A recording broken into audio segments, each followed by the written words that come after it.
Assalamualaikum warahmatullahi wabarakatuh. Selamat sejahtera untuk kita semua. Perkenalkan, nama saya Dini Krisdawati dengan NIM 212200362, Prodi Ekonomi Syariah Universitas Almata Yogyakarta. Di sini saya akan mempresentasikan salah satu materi dari mata kuliah Dasar Ekonomi Islam guna memenuhi tugas ujian akhir semester. Konsep pasar. Pasar merupakan mekanisme pertukaran barang atau jasa yang bersifat alamiah dan telah berlangsung sejak awal peradaban manusia. Pasar juga merupakan bagian penting dalam kehidupan seorang muslim karena pasar merupakan perdagangan dalam ibadah seorang muslim dalam berkehidupan ekonomi. Adapun struktur pasar, yaitu menggambarkan jumlah pelaku dalam suatu pasar sekaligus menggambarkan tingkat kompetisi yang terjadi dalam pasar tersebut.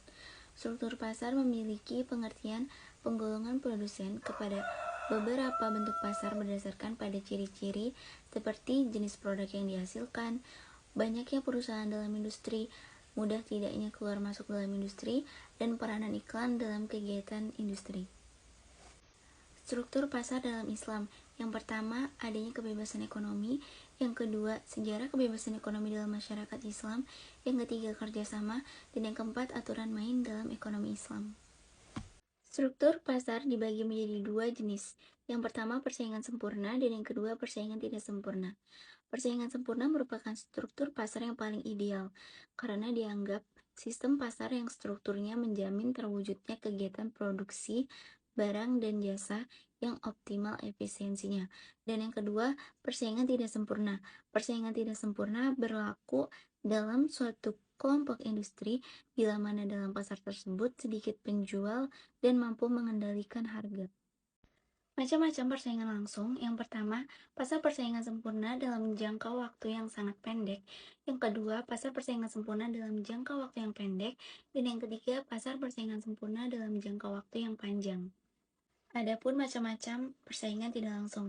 Yang pertama, pasar monopoli merupakan suatu kondisi di mana hanya ada satu produsen atau penjual yang dapat menguasai pasar dan melayani semua konsumen.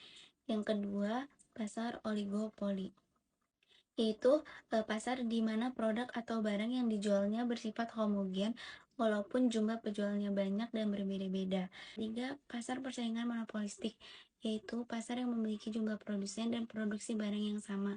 Akan tetapi, setiap barang yang diproduksi memiliki ciri khasnya tersendiri. Yang keempat, pasar monopsoni, di mana ada banyak sekali penjual akan tetapi jumlah pembelinya hanya satu. Dalam pasar ini, pembeli memiliki peran sebagai pemegang kekuasaan tertinggi. Yang kelima, pasar oligopsoni, yaitu pasar yang memiliki banyak sekali penjual dan hanya memiliki beberapa pembeli saja. Harga produk atau jasa yang ditawarkan cenderung stabil. Untuk harga produknya sendiri ditentukan oleh pembeli atau konsumen.